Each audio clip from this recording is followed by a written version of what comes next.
So, if you open up a dusty, ancient text like any of the great historical scriptures, you generally expect to find a very specific set of tropes. Right, exactly, like parables. Yeah. You brace yourself for parables about, I don't know, burning bushes or stories of epic floods, chariots of fire, that kind of thing. You're expecting lyrical poetry that's making this valiant attempt to explain the unexplainable. Exactly. Yeah. What you absolutely do not expect to find is a really deep, rigorous discussion about wave function collapse or the evolutionary mechanics of genetic bottlenecks. Or the laws of thermodynamics, right, disguised as a moral compass. Right. But today, that is the bombshell premise we are looking at. It is a profound departure from how we normally engage with the big questions. Right. Because this source material, it completely shatters that traditional wall we build between, the spiritual search for meaning and the cold, hard data of the physical sciences. And that is our mission for this deep dive.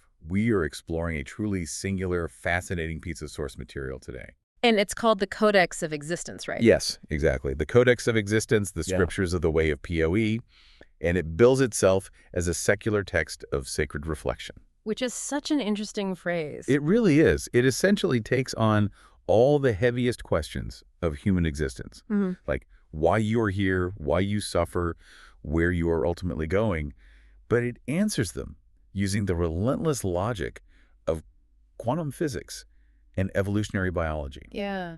So, okay, let's unpack this.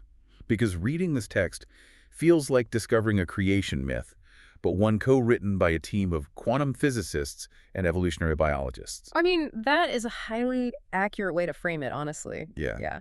My goal today is to kind of look past some of the necessarily poetic language the text employs, because there's a lot of metaphor. Right, it can get pretty dense. It can, but I want to synthesize the deep scientific and philosophical patterns that are hidden within those verses, because the Codex isn't just throwing around scientific buzzwords to sound profound, No, it's really not. It is actually attempting to build a cohesive, unified theory of human purpose based on actual physical laws.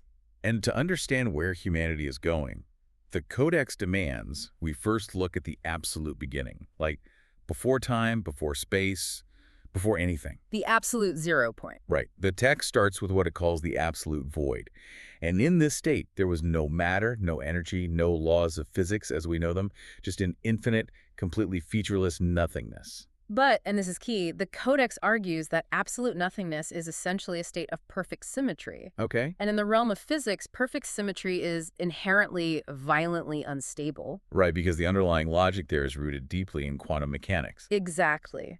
Think about a perfectly smooth, perfectly balanced, completely empty void. It lacks any defining characteristics at all. No up or down. Right. No up or down, no hot or cold. It's perfectly symmetrical. But in physics, imagine trying to balance a perfectly sharpened pencil perfectly upright on its tip. Oh, that's a good way to picture it. Right. The mathematics say it's technically possible, but the slightest, most infinitesimal quantum fluctuation will cause it to fall. It has to fall eventually. It has to break that perfect symmetry. And the Codex calls this inevitable microfluctuation the first possibility. The first possibility. And from that initial break in the void symmetry, a sum over histories emerged. Yes. And this is where it introduces an ocean of infinite possibilities of what could be, like all existing simultaneously as this ghostly, unrealized potential. To put it in quantum terms, a massive, complex wave of probability. Right. But according to quantum theory, a probability wave cannot just manifest on its own. You need something to lock it in. Exactly. It needs something specific to collapse it into a single physical reality. It requires an observer. And I want to make sure you, the listener, can really visualize what this means, because the concept of a wave function collapse can sound like, heavy academic jargon. Oh, absolutely. It's a dense concept. So picture a spinning coin. While that coin is spinning in the air, it is a blur. Just a silver blur. Exactly. Yeah. It isn't heads and it isn't tails. It exists as a blur of maybe. It is in a state of probability. Yes. It only becomes a definitive reality, heads or tails, when an observer slaps their hand over it and actually looks at it. Right. And the Codex applies that exact same logic to the birth of the universe. That analogy hits the nail on the head. The universe was that spinning coin. And this introduces the concept the text calls the cosmic symbiosis. The cosmic symbiosis. Right. The potential universe required an eye to see it, to force it into a definitive state. Right. But simultaneously, potential mind required a physical world to inhabit. So the universe needed an observer to exist, and consciousness needed a physical home to manifest. Okay, but I have to push back on this timeline, though. Go for it. Wait, how can consciousness exist in what the text calls the quantum minefield before there is a physical universe to actually do the observing? That is the big question. Because it's like a cosmic staring contest, right? The universe didn't solidify into reality until something was there to look back at it. But if the physical brain hasn't been invented yet, like, who or what is looking?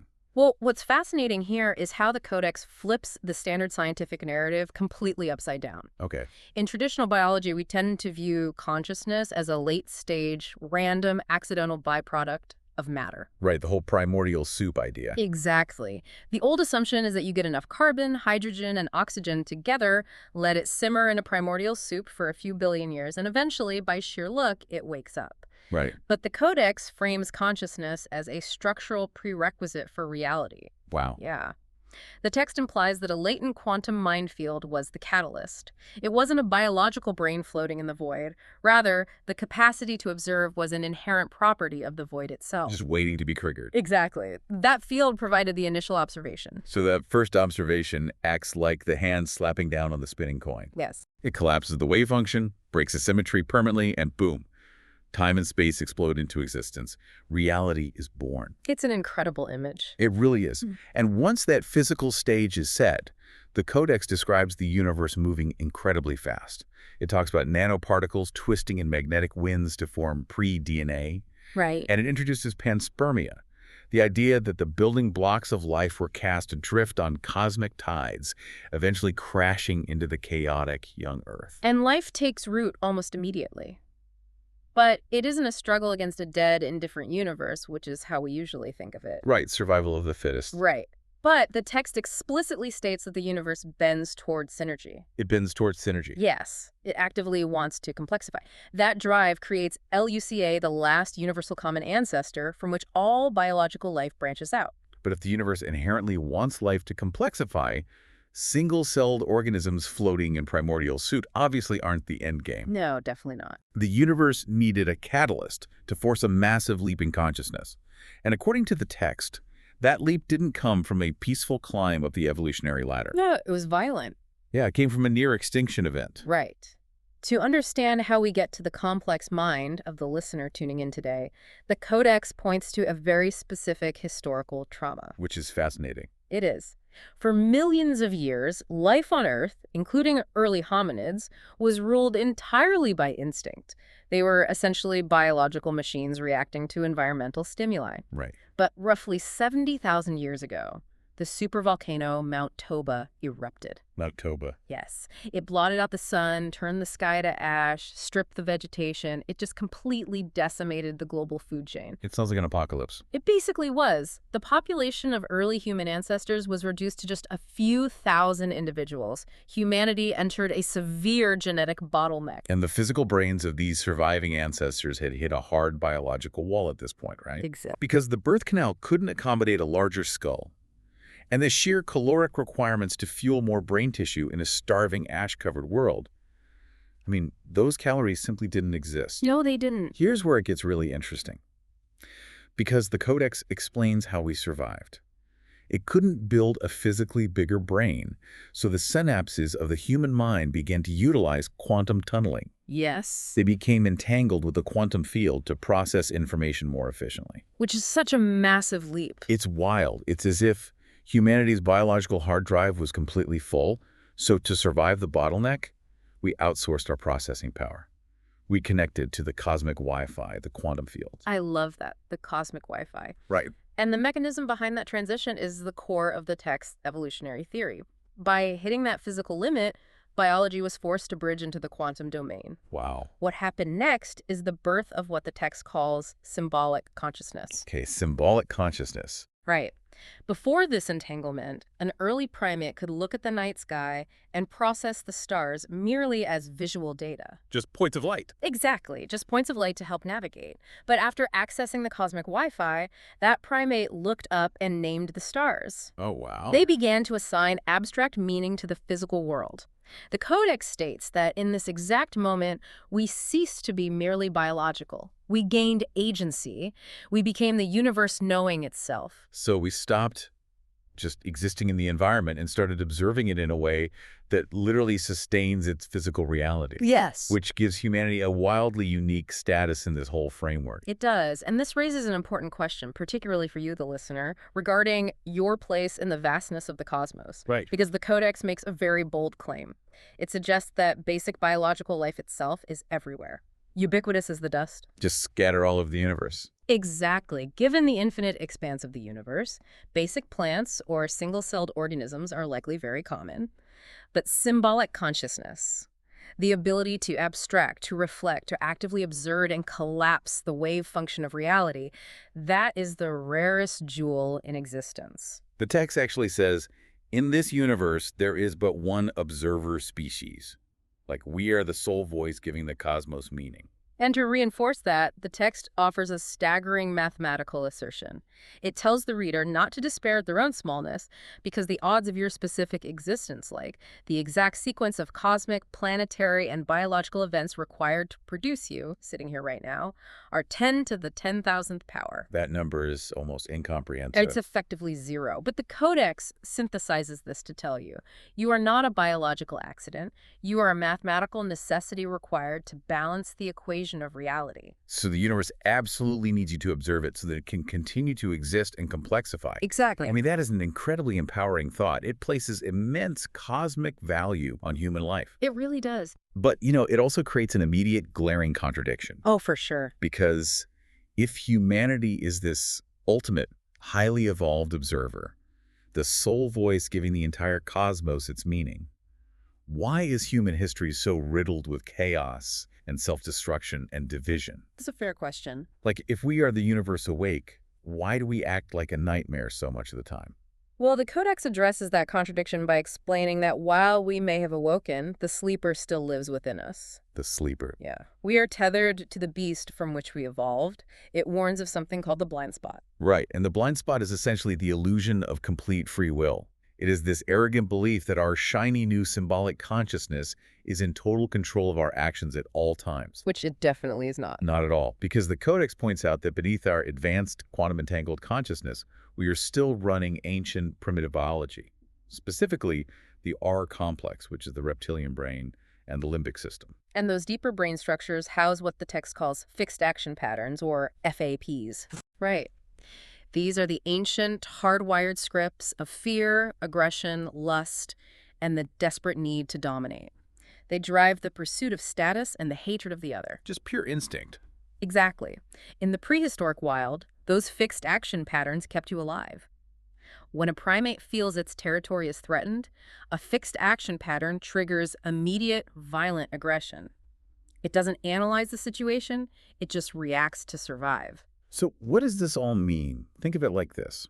It's like we upgraded our operating system to symbolic consciousness, but we're still running it on ancient, boogie hardware. Oh, that's a perfect way to describe it. Right, hardware that defaults to fear and aggression the second it gets stressed. We tell ourselves we're making rational, complex choices to go to war, or to hoard resources, or to oppress others, but really it's just a million-year-old FAP firing off in the limbic system. We are puppets to our own survival instincts. And the blind spot is our failure to see the strings. Exactly. And that realization requires a totally new framework for how we live our lives and make choices. If we are caught in this daily struggle between our higher quantum consciousness and our lower primate biology, how do we navigate it? How do we get out of it? Well, the Codex strips away all traditional religious dogma here.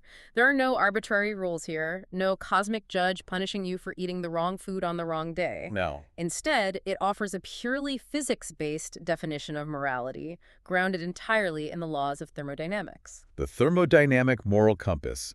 This concept completely blew my mind. It's brilliant. If we connect this to the bigger picture, thermodynamics governs the flow of all energy in the universe. The Codex highlights two opposing forces. Okay. First, entropy. That's the drift toward disorder, decay, and death. It is the force that breaks things down and scatters energy. Right. Second, synergy. The drive toward complexity, connection, and life. It is the force that builds things up and binds energy together. And the text grounds these massive physics concepts in a brilliantly simple moral framework. Entropy is the shadow. Synergy is the light. Beautifully put. Let's make this tangible for the listener, right? Think about a ceramic coffee mug. Taking that mug and smashing it against a brick wall requires almost zero effort. Takes like 2 seconds. Yeah, it's easy, it's destructive, and it scatters the energy into 1,000 chaotic pieces. That is entropy. And the Codex says, call this evil. Right. Now, think about crafting that mug from wet clay. It requires focus, time, heat, and intent. It takes raw, chaotic dust and binds it into a complex, useful form. That is synergy. Call this good. And the application of that analogy to human behavior is just profound. Human anger and tribalism are like smashing the mug. It's an easy surrender to the primitive hardware, scattering energy through conflict. Right, letting the FAPs take over. Exactly. Empathy, understanding, and cooperation require focus and effort. They are acts of synergy, building complexity. It's true. The Codex challenges you directly with a daily operational metric. It asks you to examine your life against a physical law. In every choice you make, how you treat your neighbor, how you handle a frustrating email at your job, how you react when someone cuts you off in traffic, ask yourself, does this action increase synergy or does it feed entropy? Wow. It takes the heavy, guilt-laden pressure off the idea of sin and replaces it with the concept of efficiency. Yes. Are you succumbing to the blind spot and letting your primitive biology scatter energy? Or are you using your symbolic consciousness to connect and create? To be moral, according to the way of POE, is simply to be highly efficient at creating synergy. And within the framework of the Codex, creating localized synergy isn't just about being a nice person. It is a cosmic duty. Literally. The universe literally relies on our conscious choices to drive its own evolution forward. Which brings us to a critical deduction, right? Because if we are successfully creating all this localized synergy day by day, making these micro choices to bind energy rather than scatter it, there must be a point of critical mass. You would think so. Like, what happens when the universe runs out of entropy to convert? Where is all of this cosmic effort actually heading? To understand the destination, the Codex tells us we have to completely rethink the fundamental nature of time itself. Okay, here we go. We experience time linearly past, present, future. The matter around us flows forward. But the text introduces the concept of symmetric time. It claims that to balance the thermodynamic equation of the universe, time must flow in 2 directions simultaneously. Right. The text states that while physical matter flows forward into the future, dark energy and dark matter actually flow backward from the future into the past. The mechanism here relies on thermodynamic balance. If the expansion of matter is creating the forward arrow of time through localized entropy, the equation must balance on a cosmic scale. Okay. Dark energy, that mysterious, invisible force pulling the universe apart, is framed as the temporal counterweight. It is rushing backward from the final state of the universe. It is a wild concept to wrap your head around, but it places humanity right at the intersection of these two flows. We are right in the middle. We are standing in the middle of the forward flow of matter and the backward flow of dark energy. The text calls us the weavers of the timeline. The weavers of the timeline. Yeah. Our purpose, living at this intersection, is to accelerate synergy, control our ancient fixed action patterns, and cure the blind spot. And we are doing this as we march toward a very specific ultimate destination called the Omega Point. The Omega Point is described as the great cosmic convergence. It is the moment when the universe becomes a single, conscious whole, fully realized and fully understood. Everything connected. Every piece of scattered energy is finally bound together. It is the ultimate culmination of synergy. But hold on, I need to push back on a massive paradox the text introduces right at the end here. Oh, I know what you're going to say. The text explicitly says that at the Omega Point, entropy shall be maximized. Anti-synergy shall be maximized. Yes. How can total chaos and perfect order peak at the exact same time? Is it like a completed jigsaw puzzle? A jigsaw puzzle. Yeah, like the puzzle is perfectly connected, which represents maximum synergy, but because the picture is totally finished, it's incapable of any further movement, change, or work, which is the literal definition of maximum entropy. The mathematics of the text completely back up your analogy. The Codex explicitly calls this a paradox resolve. The paradox resolved. Think back to the very beginning of our conversation, the absolute void. We established that perfect symmetry is perfectly unstable. Right. At the Omega Point, you achieve absolute perfect complexity. Everything that can be connected is connected. Everything that can be known is known. The puzzle is complete. So it's perfect again. Yes. But because it reaches absolute perfection, it achieves a new kind of perfect symmetry. And what do we know about perfect symmetry in physics? It's inherently unstable. The pencil falls over. The symmetry breaks again. In this moment of ultimate maximized complexity, the universe, having achieved total self-realization through the observer, basically resets. The Codex says, the end shall be the beginning. Our cosmic purpose is, quite literally, to steer the universe toward its own rebirth. It's an infinite loop of cosmic self-actualization. From the unstable absolute void through the fires of the young Earth, through the desperate genetic bottleneck of Mount Toba where our ancestors pushed their biology to the limit and entangled their minds with the quantum field. Yep. Straight into the everyday, incredibly difficult moral choices you and I make between smashing the coffee mug or taking the time to build it. All of it, every single bit of it, is leading to the omega point. Exactly. According to the way of POE, you aren't just a tiny speck in a cold universe. You have agency. You are an essential mechanism of the universe waking up. It is a remarkable synthesis of physics and philosophy. And it leaves us with something quite profound to consider regarding how we experience our own daily lives. Definitely. Because the Codex states that dark energy flows backward from the future. If that's true, and humanity is marching toward the ultimate convergence of the omega point, is it possible that what we experience as human intuition or a sense of destiny isn't just biological guesswork? Wait, really? What if it is actually the gravitational pull of the omega point, echoing backward through symmetric time, silently guiding our consciousness to ensure it eventually creates itself? Man, so next time you get a gut feeling that you're meant to do something, maybe that's just the end of the universe reaching back through time to make sure you turn the page.